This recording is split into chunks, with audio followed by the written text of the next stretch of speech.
senang dengan sesama jenis. Kaumnya Nabi apa? Nabi Lot. Orang wanita senang wanita, laki-laki senang laki-laki. LGBT. LGBT itu haram mutlak, seluruh Nabi mengharamkan sampai kiamat, tidak akan dirubah. Lah tahu-tahu dihalalkan. Maka sekarang ini ada kaum logonya apa itu? Pelangi itu ya. Nah, LGBT itu. L itu lesbian itu perempuan senang perempuan. LG gay, laki-laki senang dengan laki-laki. LGB biseksual itu ya mau laki ya mau, perempuan ya mau. D LGBT transgender itu perempuan merubah jadi laki-laki atau laki-laki berubah jadi perempuan. Assalamualaikum warahmatullahi wabarakatuh. Waalaikumsalam. Alhamdulillahirabbil alamin, wassalatu wassalamu ala asyrafil anbiya'i wal mursalin sayyidina wa maulana Muhammadin wa ala alihi wa sahbihi ajma'in. Bapak Ibu para jemaah salat subuh di Masjid Besar Minhajul Jannah Kecamatan Sanggulido rahimakumullah. Sebagaimana dalam program yang kita rencanakan selama bulan suci Ramadan ini, insyaallah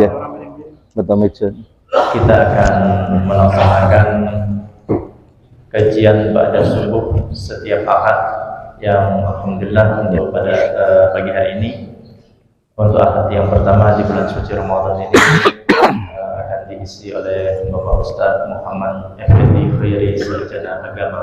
Mudah-mudahan program ini atau kajian ba'da subuh ahad ini menjadi awal yang baik dalam kegiatan kita di Masjid Besar Minhajul Jannah Kecamatan Sanggulido ini. Untuk selanjutnya sebenarnya kami serahkan kepada Bapak Ustadz untuk mengisi kajian ba'da subuh ini. Kepada Bapak Ustadz, silakan. Assalamualaikum warahmatullahi wabarakatuh. Waalaikumsalam warahmatullahi wabarakatuh. A'udzu billahi minasyaitonir rajim. Bismillahirrahmanirrahim. Alhamdulillahirabbil alamin wa bihi nasta'in wa ala umurid dunya waddin. La haula wala quwwata illa billahil aliyyil azim. Rabbi shrah li sadri wa yassir li amri wahlul 'uqdatam min lisani yafqahu qawli. Amin amin ya rabbal alamin. Alhamdulillah, bapak-bapak, ibu-ibu, jamaah Masjid Miftahul Jannah, akramakumullah, semoga Allah muliakan kita di dunia sampai di akhirat. Amin, Allahumma amin. Subuh yang berbahagia ini kita duduk selepas sholat, diisi majelis zikir, majelis ilmu, sampai nanti kita isyraq.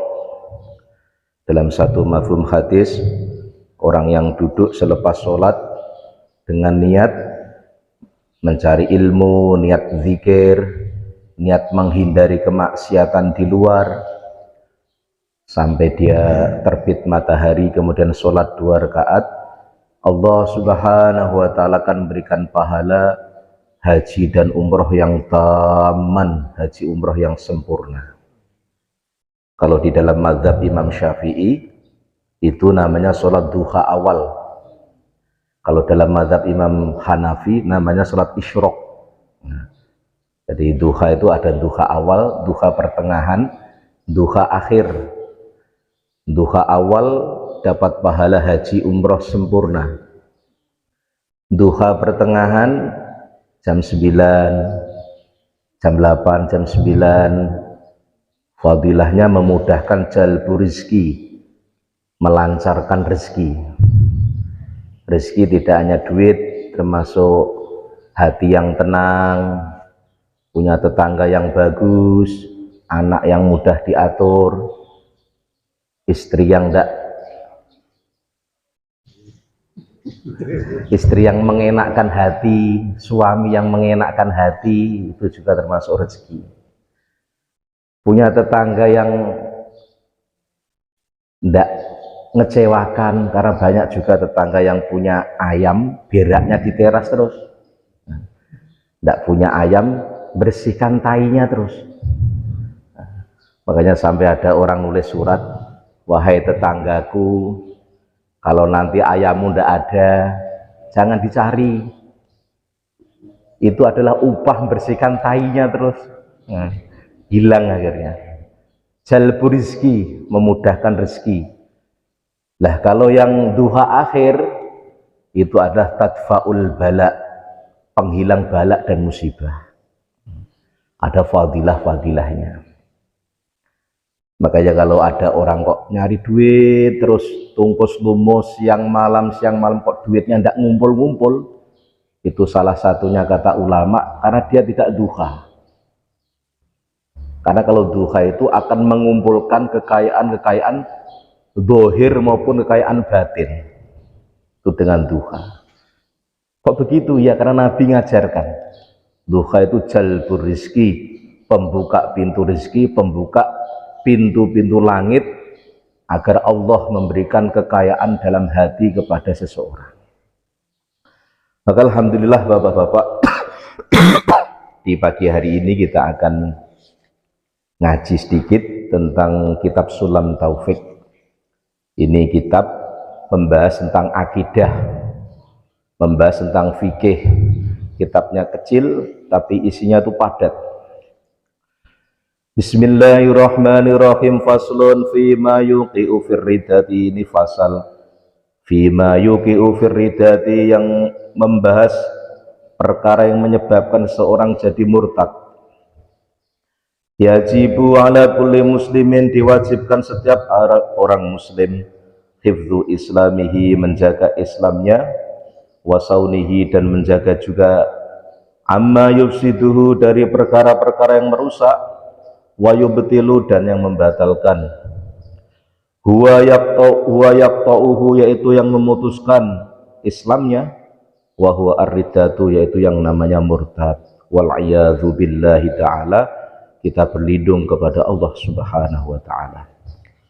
Wa qad, dan sungguh kathura, sangat banyak, fi hadhihi zaman, fi hadzal zaman, di zaman ini, at-tasahulu, orang-orang yang menggampangkan fil kalami, dalam ucapan, hatta, sehingga annahu, kalamnya tadi, yakhruju, hatta annahu, sesungguhnya yakhruju, tah keluar, mim ba'dihim, dari sebagian manusia, alfadhun, lafat-lafat tuh rijuhum, yang mengeluarkan anil islami, dari Islam, wala yarawna, dan mereka tidak memandang dzalika, perkataan tadi, dzamban fadlan, dosa yang besar, angkaunihi kufron, apalagi kufur. Wariddatu, dan murtad, salah satu aksamin, itu ada 3 bagian. I'tiqadatun, pertama keyakinan, wa af'alun, dan perbuatan, wa aqwalun, dan perkataan. Jadi bapak-bapak, ini adalah menyangkut akidah. Akidah itu keyakinan. Jadi ada orang itu dari lahir sampai wafat dalam keadaan Islam. Yang kedua, ada orang yang dari lahir sampai matinya dalam keadaan tidak Islam. Lah, ada orang yang lahirnya Islam, kemudian di tengah-tengah perjalanan dia itu kemudian belok arah, jadi tidak Islam.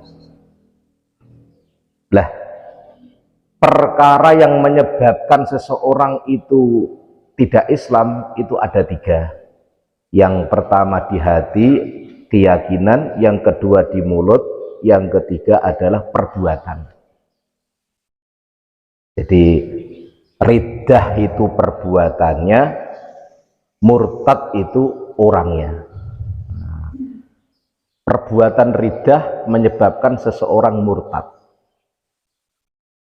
Nah, murtad ini bisa terjadi gara-gara omongan, gara-gara yang apa terdetak di hati, tidak perlu ngomong, duduk sendiri termenung, tahu-tahu hatinya ngomong, itu bisa juga murtad. Atau tidak ngomong, hatinya tidak ngomong, tidak bicara, tidak kerentek, tapi perbuatannya seperti perbuatannya orang-orang murtad. Itu juga bisa menyebabkan murtad. Maka murtad ini Imam Syafi'i, Imam Nawawi beliau katakan termasuk perbuatan dosa yang paling besar yang tidak akan diampuni oleh Allah. Kenapa? Karena kalau murtad terjadi fatal, ambiar semuanya. Sebagaimana orang tadinya tidak Islam, kemudian dia perbuatannya tidak Islam, tidak sakit, di rumah sakit ada orang jenguk, terus diingatkan, Pak masuk Islam Pak, ditalkinkan la ilaha illallah, Tuhan itu Allah, Nabi Muhammad utusan, dia ucapkan asyhadu an la ilaha illallah, asyhadu anna Rasulullah. Kemudian 1 jam kemudian meninggal, Masya Allah, semua perbuatannya buruk itu dihapus oleh Allah, dinasih mangsuh, diamandemen, dibersihkan semuanya Allah, mati kehitung namanya orang husnul khotimah, mati dalam keadaan dapat hidayah. Kenapa? Karena dia mengucapkan satu kalimat, kalimat itu menyebabkan seseorang langsung jadi Islam, yaitu kalimat syahadat, kalimat tahlil, kalimat la ilaha illallah. Sebaliknya, ada orang sudah punya pahala, pahala sodako, pahala ngaji Quran, pahala zikir, pahala banyak sekali.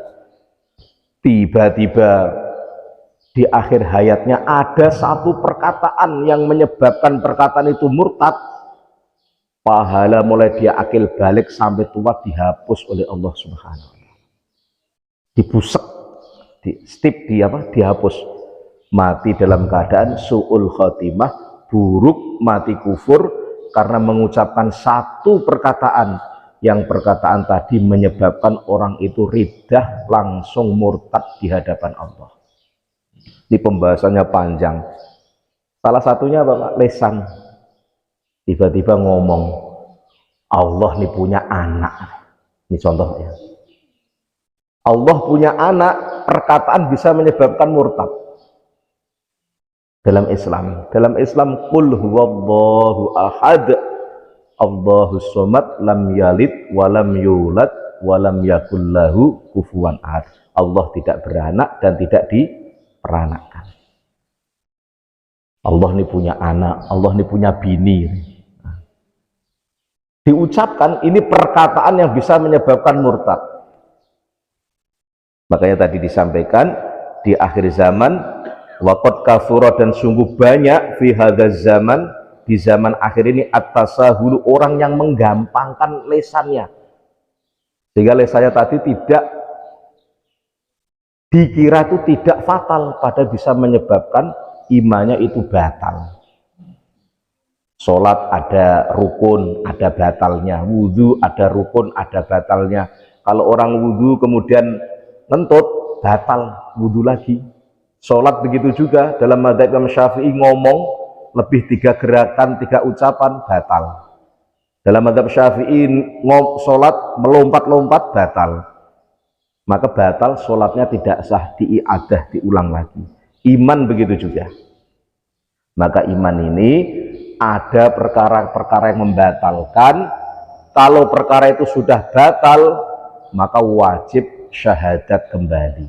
Nah, inilah kitab ini pendek, kecil, tapi membahas perkataan-perkataan yang menyebabkan murtad, perbuatan yang menyebabkan murtad, i'tiqad, keyakinan yang menyebabkan murtad. Maka ini diketahui, kata Imam Nawawi, agar kita ini mudah menjauhinya. Karena dalam agama itu ada yang baik, ada yang buruk. Perkara baik kita ketahuinya agar mudah menjalankan. Perkara buruk kita jauhi, kita ketahui agar mudah menjauhinya. Jadi kok tahu buruk-buruk dalam agama itu apa? Agar mudah menjauhinya. Begitu juga tahu perkara-perkara yang menyebabkan murtad, agar terhindar dari kemurtadan. Contoh lagi, iktikad keyakinan, tidak ngomong nih Pak, di hati, asyaku fillah, ragu-ragu adanya Allah itu bisa menyebabkan murtad. Duduk di kursi, minum kopi ya, terus dalam hati, Allah ini ada ndak ya katanya. Ragu-ragu dalam hati, tidak ada yang tahu, hanya dia dengan Allah. Tapi dalam kitab diceritakan orang yang ragu-ragu adanya Allah itu langsung dia itu jatuh murtad, ragu-ragu. Harus yakin orang Islam Allah itu ada. Ragu-ragu adanya Allah. Kemudian lesan lagi, perbuatan, iktikad, lesan, perbuatan. Contoh perbuatan lagi, menghalalkan perkara yang haram atau mengharamkan perkara yang halal dibalik dengan sengaja. Kita ini makan ya, seneng makanan. Di dalam makanan itu ada perkara yang dilarang agama. Kalau ada perkara makanan yang dilarang agama, dalam hati kita satu, jangan cari pembelaan. Oh, ini tidak apa-apa, jangan. Pertama dalam hati harus yakin ini tidak boleh dalam agama. Ini pertama. Nanti kalau kita mencari pembelaan, akhirnya barang yang haram tadi disenangi, diiktikoti, jadi haram diyakini, dihalalkan untuk dirinya, maka bisa berubah, seorang bisa murtad. Contoh orang masih suka minum arak, maka minum arak terus yakin ini perkara yang haram, tidak boleh, saya istighfar. Kalau dia istighfar, menyesal, suatu saat akan Allah angkat dia dari haramnya tadi kepada yang halal. Tapi ketika masih cari pembelaan, nanti tidak akan diangkat oleh Allah, cari tempat yang halal. Tempat yang halal. Maka termasuk yang bisa menyebabkan seseorang itu jadi murtad, menghalalkan perkara yang haram dalam agama. Ini kita ini kan sering wisata lah ya. Sering wisata, kadang tidurnya di hotel. Tidur di hotel itu, kalau hotelnya agak mahal, itu makanan breakfast, sarapan pagi itu ada ya. Hotel Orchard, mana ada sarapan pagi. Itu kadang-kadang perlu hati-hati, Pak. Perlu hati-hati. Jangan nanya ini halal apa haram makannya, jangan. Kalau di hotel jangan gitu, Pak. Karena banyak pegawai hotel itu pahamnya kalau makanan tidak ada babi itu ya halal. Ini halal apa enggak? Oh halal Pak, enggak ada babinya Pak. Enggak ada babinya, boleh Pak. Banyak ini. Tetapi MUI mengatakan ada 4 makanan itu yang biasa dicampur dengan barang najis. Sehingga makanan tadi yang halal bisa berubah jadi najis, haram untuk dimakan, tidak boleh. Contohnya satu, yang sering umum ini di tempat Indonesia yang orang banyak tidak tahu, satu, makanan campur dengan angciu. Ada yang tahu angciu, Pak? Angciu itu kalau dimasak sereng ditaburi, wush. Itu ada alkoholnya, itu namanya angciu. Banyak tidak tahu. Jangan nanya ini halal Pak haram. Oh halal Pak, tidak ada babinya ini Pak. Tapi yang kedua ada arak masak. Biasa masakan itu ada arak, terusan nasi goreng, mie goreng itu ada arak masak. Yang ketiga ada mirin itu biasa di roti. Yang keempat adanya wine. Wine itu minuman alkohol yang biasa dimasak campur steak. Nah, yang seneng-seneng daging steak itu dagingnya sapi halal, campurnya kentang, campurnya wortel, halal Pak halal, tapi masaknya diaduk-aduk pakai wine. maka itu campurannya itu barang najis. Nah, makanya kalau di hotel itu nanyanya, ini ada alkoholnya enggak makanannya? Ada angsu. Karena saya ini alergi alkohol. Kalau kita di hotel bilang alergi alkohol disuguhkan makan tersebut, tahu-tahu gatal bisa nuntut hotel gitu. Makanya perlu hati-hati. Memang enggak ada babinya, enggak ada ini. Satu kali seseorang tuh makan makanan haram yang dia tidak tahu, mungkin tidak berdosa, yang dosa itu yang buat, tapi dampak efeknya itu ada di hati. Yang ibadahnya tawajuh, konsentrasinya penuh, jadi susah. Yang mata tadi tidak jelalatan, tahu-tahu gampang jelalatan. Apalagi kita ini sudah punya HP masing-masing kan, Pak. Kalau bapak-bapaknya punya HP, yang ditengok wanita tuh yang gemuk tuh yang kurus. Yang langsing apa yang hitam? Langsing. Yang ibu itu juga, bapaknya hitam, ya hitam, kerja bangunan, hitam legam, tahu-tahu nengok opa-opa Korea. Ini kalau diterus-teruskan, nanti kata ulama, rasa syukur kepada suami, kepada istri akan hilang.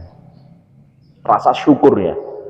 Oh, ditengok orang-orang bagus semua, sekali nengok istrinya, waduh, males aku nengok kamu katanya.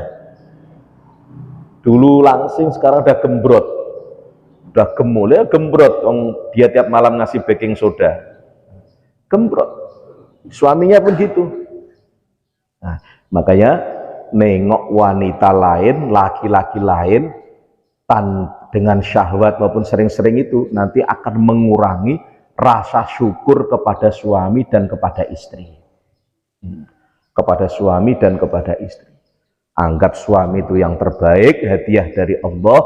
Anggap juga istri yang terbaik, hadiah dari Allah. Nah, ini makanan. Kalau kita memang kalau makanan itu tidak pernah di lidah tuh kayak enak. Ini terutama makanan-makanan yang belum ada sertifikasinya MUI halalnya. Sekarang di Depak ya, halalnya tidak ada, kita perlu hati-hati. Karena satu suapan makanan haram, itu doa kita tidak akan keangkat ke langit selama 40 hari 40 malam, sholat kita tidak akan diterima oleh Allah 40 hari 40 malam. Satu suap makanan haram, maka perlu hati-hati. Nah, ini yang sering nginep di hotel kan saya tengok kayak Bang Wal nih kan, nah, sering nginep di hotel. Kayak saya kalau hotel ya sering. Untuk hati-hati kita ini orang yang memperhatikan ibadah kita biar diterima oleh Allah. Yang ini berhubungan, maka perlu hati-hati. Ini ada haram enggak nih? Oh, enggak ada, Pak. Pegawai itu taunya enggak ada babi itu halal semuanya. Halal. Padahal ada angciu, ada arak masak, ada mirin, ada wine. Itu termasuk barang-barang yang najis, tidak boleh dicampur di dalam makanan. Nanti kalau kebiasaan terus mengkonsumsi, akhirnya hati mulai titik hitam, gelap, akhirnya nasihat agama mental, siraman agama tidak masuk, lama-lama tidak masuk. Salah satunya dosa kecil yang ditumpuk-tumpuk tadi. Banyak orang yang wafat dalam keadaan tidak baik bukan karena dia kufur, tidak. Salah satunya menumpuk-numpuk dosa, menutupi hati sehingga hatinya tidak bisa memandang tentang kalimat la ilaha illallah. Ini salah satunya. Wine itu mahal, Pak. Satu botol tuh wine Bali dari anggur itu, Pak. Anggur dari Bali, wine botol kecil itu sampai 700.000. Wine, makanan minuman yang memang alkoholnya tinggi. Kalau angciu itu murah. Angciu satu botol itu saya ke Singkawang karena saya nanya kayak apa tuh barangnya. Oh, ini angciu itu paling lah 24.000, Pak, satu botol. Tapi masakan tuh bikin kayak lidah orang tuh pengen terus ketagihan. Nah, Pak Haji tahu di Singkawang ini kadang-kadang orang kerudungan malah duduknya nunggu masakan kawan-kawan orang-orang Chinese. Nah ini kalau kita ahli masjid, sudah pecinya berpeci, sudah pakai sarung, sudah tahajud, maka ini perlu diperhatikan. Karena itu menyangkut makbul, diterimanya amalan kita. Amalan kita. Makanan-makanan yang perlu dijaga agar doa-doa kita ini makbul. Syarat kita doa, tidak hanya sekedar sungguh-sungguh, tidak hanya sekedar, termasuk syarat doa memperhatikan makanan. Biar makanan itu betul-betul halalan thayyiban. Halal betul. Ada halal thayyib. Halal itu ada dan thayyib. Halal makanannya, thayyib itu bagus menurut agama. Dulu saya pertama ke Kalbar tahun 2004 di Pontianak itu ditawari botok. Botok itu kan ikannya buntuk ya. Ikannya buntuk. Saya punya hati tuh, ini makanan halal tapi kurang thayyib gitu. Karena ikannya udah agak, kalau tidak buntuk tidak sedep gitu ya. Harus buntuk gitu. Nah, tapi dimakan kok ya enak terus akhirnya ketagihan ya. Buntuk ya, buntuk kalau orang Jawa tuh udah bau-bau gitulah. Malah yang paling sedep katanya. Cuman makanan satu saya di Jawa yang tidak bisa makan, tapi di Kalbar makan, belacan. Karena saya tahu belacan sini dari bubuk. Kalau belacan di Pati, kami mondok dulu daerah Juwana itu, memang ada belacan itu yang ikan-ikan besar itu dibelah perutnya, hatinya, ususnya, tainya jadi satu dimasak. Memang itu ada. Saya tidak mau makan tuh karena nengok langsung pabriknya itu, ikan besar dibelah, ikan yang 20 kilo, 40 kilo terus diiris-iris dipanggang jadi mangut gitu. Nah itu perutnya itu diaduk dengan hatinya, dengan ususnya diproses jadi belacan. Dalam mazhab Imam Syafi'i kalau ikan lebih dari 3 jari seperti ini ke atas itu harus dibuang perutnya. Kalau ikan kecil segini masih dimakfu, kalau perutnya masih keikut masak, asalkan waktu makan jangan dimakan, itu masih dimakfu. Kalau besar lebih dari ini harus dibuang perutnya, itu barang najis. Maka di sini saya nengok orang-orang membuatnya dari bubuk, masya Allah baru mau Pak. Dari kecil sampai hampir selesai kuliah tuh enggak, selesai mondok tuh enggak pernah makan namanya belacan, baru belacan di Kalbar. Nah, karena prosesnya tuh dari bubuk tadi itu. Di daerah kami pernah kami nengok tuh dari tainya apanya jadi satu diaduk-aduk, memang baunya kayak seger itu. Nah, tapi itu ada satu tempat, tidak semuanya belacannya Tuhan, yang pernah kami lihat di sana. Nah ini bab tentang rida. Tentang rida itu ucapan agar kita hati-hati, yang menyangkut akidah itu hati-hati, perbuatan maupun i'tiqad.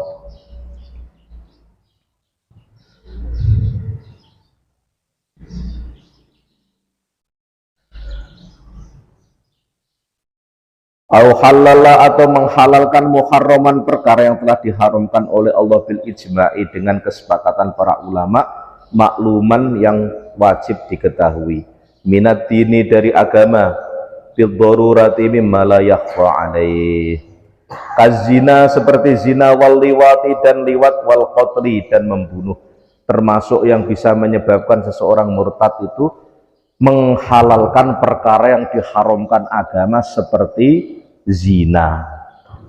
Zina itu haram mutlak, seluruh nabi sampai nabi akhir zaman tidak ada khilafiyah, tidak ada perbedaan pendapat, zina itu haram mutlak. Ada bank syar'i itu kan ada Pak, bank syar'i ada, pakaian syar'i ada, zina syar'i itu tidak ada. Karena ada orang punya kepahaman perkara yang telah ditutup oleh Nabi, dah daripada zina sekarang mending kawin kontrak aja. Ini di puncak-puncak tuh masih banyak. Ini dulu yang dihalalkan oleh Nabi memang kawin kontrak, tapi setelah Nabi itu mengharamkan, tidak boleh lagi. Yang masih mengamalkan orang-orang Syiah sekarang. Kawin kontrak, kawin mut'ah. Saya nikah dengan kamu untuk sebulan saja. Saya nikah dengan kamu untuk seminggu saja. Saya nikah dengan kamu untuk batas masa. Dalam Islam, menikah itu untuk selama-lamanya bersama-sama masuk ke dalam surganya Allah. Dan makanya kontrak ini awalnya dulu Nabi menghalalkan, karena banyak sahabat-sahabat yang tugasnya itu di perbatasan, ribet, maka mereka pulang jauh. Nabi pernah menghalalkan, setelah itu Nabi tidak boleh lagi. Nasih mangsuh di amandemen, tidak boleh lagi. Nah, kok perkara yang sudah diharamkan kemudian dihalalkan, maka ini termasuk hati kita, perbuatan kita bisa menyebabkan seseorang itu riddah murtad, seperti zina, wal liwati, dan liwat. Liwat itu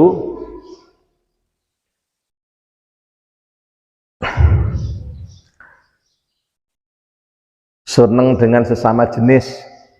Kaumnya Nabi apa? Nabi Lot. Bisa diartikan juga itu lewat tuh menyetubuhi lewat belakang. Orang wanita senang wanita, laki-laki senang laki-laki, LGBT. LGBT itu haram mutlak, seluruh Nabi mengharamkan sampai kiamat. Tidak akan dirubah. Lah tahu-tahu dihalalkan. Maka sekarang ini ada kaum logonya apa itu? Pelangi itu ya. Nah, LGBT itu. L itu lesbian, lesbian itu perempuan senang perempuan. LG, gay, laki-laki senang dengan laki-laki. LGB, biseksual. Biseksual itu ya mau laki ya mau, perempuan ya mau. D, LGBT, transgender. Transgender itu perempuan merubah jadi laki-laki atau laki-laki berubah jadi perempuan. Kayak kalau bapak-bapak kok punya anak, tiba-tiba pengen nikahi anak. Pak, saya izin Pak, saya seneng ada gadis cantik dari Thailand, mau saya nikahi Pak. Bapak-bapak harus selektif. Di Thailand itu termasuk transgender terbesar di dunia. Jadi cuantik itu laki-laki. Cuantik itu laki-laki. Ada juga kebalikannya. Guagah dia, gotot, bahasa orang Jawa tuh gotot berotot. Tapi kemayu, gagahnya tuh gagah jelita. Bukan gagah perkasa, gagah jelita. Nah, itu di Thailand paling banyak.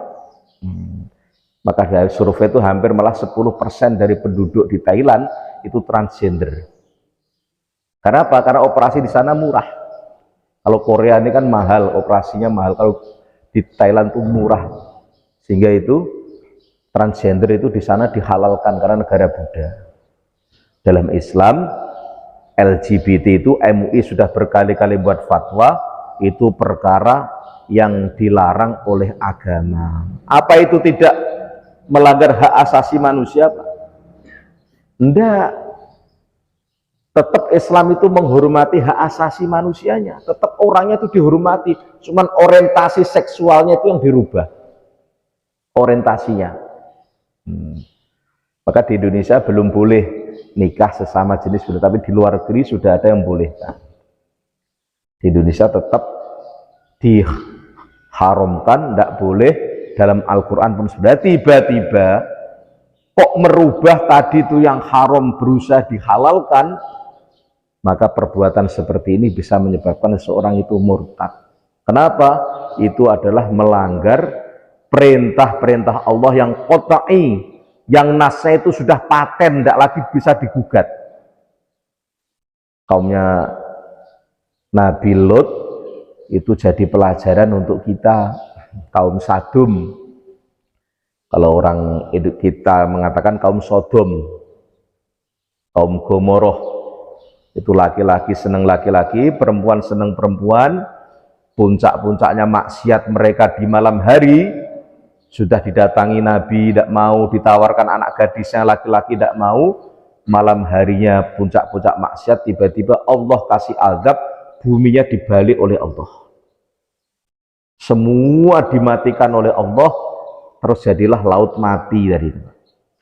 Laut mati ini laut yang ada air tapi tidak ada satupun ikan yang mau hidup di atasnya.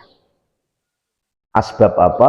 Azab yang Allah berikan dulu kepada kaum Sadum yang dia itu melanggar perintah-perintah Allah. Nabi sampaikan, umat-umat terdahulu punya Nabi, syariat Nabi mereka itu ada yang syariatnya azab. Tapi aku, kata Nabi, syariatnya syariat rahmat. Nabi-nabi dulu kalau kaumnya itu menolak, menentang Allah terang-terangan, nabinya doa, itu langsung azab itu turun. Azab itu turun. Karena salah satunya itu syariat azab. Diingatkan terang-terangan, sudah dikasih tahu, sudah dikasih nasihat, dikasih tausiah, masih nentang. Nabinya doa seperti Nabi Nuh, doa kepada Allah, doanya itu, ya Allah matikan saja semuanya yang tidak beriman. Maka ada hujan, langsung nutupi bumi, 83 orang yang Islam selamat, lainnya mati semuanya. Ini syariatnya Nabi dulu. Tapi Nabi kita itu syariatnya rahmat. Syariatnya rahmat itu kalau orang maksiat kayak apapun, Nabi tetap doa kepada Allah, Allahumma hdi qaumi fa innahum la ya'lamun. Semoga dia nanti taubat di suatu saat, katanya. Ini sayangnya Nabi kita di situ, Pak. Padahal maksiatnya umat ini di zaman sekarang ini ngumpul semuanya umat-umat dahulu, Pak. LGBT di zaman sekarang banyak. Makanya ada ulama sampaikan, ya ini bukan menjelekan satu profesi, tidak, Pak ya. Kita itu kalau anak-anak kita sudah mulai kemayu atau sering ke kamar sendiri, sering ke kamar, dikunci kamarnya, intip, Pak. Jangan-jangan dia pakai gincu nanti, pakai gincu. Nah, makanya kalau belikan mainan ya sesuai mainannya. Jangan laki-laki dibelikan, sering dibolehkan rias, atau perempuan dibelikan nanti tomboy. Tapi laki-laki mainannya laki-laki, wanita, karena mempengaruhi karakter nanti. Karakter. Allah, yang saya tidak habis pikir itu, kalau bapak-bapak pernah ke Tanah Hitam tuh, di Paluh, Pak ya. Nah, itu ada desa Kalimantan namanya. Nah, itu tiap tahun ada lomba bencong,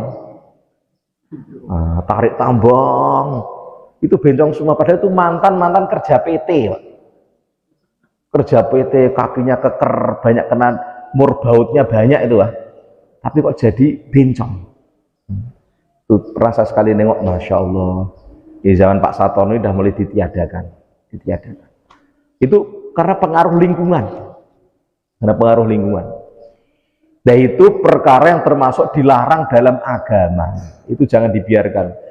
Kalau nanti ada di sekitar kita yang agak-agak seperti itu, dikembalikan ke habitat aslinya. Kalau laki-laki ya bagaimana sikapnya jadi laki-laki. Makanya di pondok di Jawa Timur itu, kayak di Temboro itu, kalau ada santri baru masuk, itu ditengok lagaknya apanya. Kalau kemayu itu disuruh nge-gym, disuruh ngangkat barbel biar balik laki-lakinya. Kalau dia nanya, ngomongnya pun harus tegas, Pak, apa? Diketak biar balik laki-lakinya. Jangan, Pak, dibalas kemayu, jadi dia. Tapi kalau dia itu kemayu, dibalik, diketak, balik laki-lakinya. 2 minggu, 3 minggu hilang, balik laki-laki. Jadi kalau orang kemayu jangan dibalas kemayu. Kayak kita nengok di Jakarta orang ngamen, aku tak mau, katanya kan. Bang minta uang bang, bang minta uang bang, nanti ketiga, bang minta uang, tidak usah, marah kau itu. Nampak aslinya keluar. Tidak dikasih marah ya, karena ini punya gini deh Pak. Laki-laki aslinya. Dan laki-laki yang mirip-mirip wanita itu dilarang dalam agama. Agama LGBT ini termasuk haram mutlak yang dilarang oleh agama. Masya Allah, laki-laki senang laki-laki, wanita senang wanita. Negara yang sudah membolehkan termasuk Jerman, Prancis. Jangankan di Prancis laki-laki dengan laki-laki, di Prancis itu wanita nikah dengan anjing pun boleh. Jadi di sana itu ada seorang wanita yang pacaran banyak, dikecewakan hatinya dengan laki-laki, akhirnya punya kesimpulan semua manusia ini tidak bagus, yang paling setia ini anjing katanya. Akhirnya ke KUA-nya nikah dengan anjing jantan, anjingnya jadi suaminya. Ini di mana? Negara bebas, freedom. Ini negara sana. Islam jelas. Jenis kelamin itu 3 saja dalam Islam. Laki-laki, wanita, khunsa. Laki-laki jelas, wanita jelas, khunsa. Khunsa itu orang yang lahir kelaminnya ada 2. Nah, ulama mengatakan kalau kelaminnya 2, di mana dia yang tertinggi gennya, itulah sifatnya, hukumnya. Memang ada Pak, saya sekali nengok untuk memastikan lahir tuh kelamin 2 di daerah Jakarta Selatan itu, pas dia lahir memang kelamin 2, saya tengok bayi itu ada 2 kelamin. Setelah besar umur 3 tahun, nampak ternyata kecenderungannya kepada laki-laki, maka yang perempuan tadi ditutup. Nah, kalau khunsa ini orang lahir yang takdirnya kelamin 2, kalau dia ke masjid kok sukanya pakai mukena, senangnya beli gincu, oh berarti dia itu 60%, 70% sifatnya wanita, maka yang laki-lakinya dihilangkan. Ini khunsa. Nah, namanya khunsa, bukan bencong. Bencong tuh laki-laki jadi-jadian, jadi wanita, bencong. Nah, tapi khunsa tuh ada dalam agama. Nah, maka kalau dia khunsa kok cenderungnya ke wanita, tidak boleh jadi imam laki-laki. Khunsa tidak boleh jadi imam. Khunsa boleh jadi makmum kalau imamnya laki-laki. Jadi kalau khunsa dibolehkan jadi imam, bahaya Pak. Ghairil maghdubi alaihim waladdallin. Amin. Noleh dia kompak dia. Nanti bencong Pak. Maka jenis kelamin dalam Islam itu jelas, laki-laki ya laki-laki, wanita-wanita, yang ada 2 alat kelamin namanya khunsa. Khunsa namanya. Itu dikembalikan kepada gen dia, kecenderungan dia, karakter dia kemana, yaitu khunsa tadi.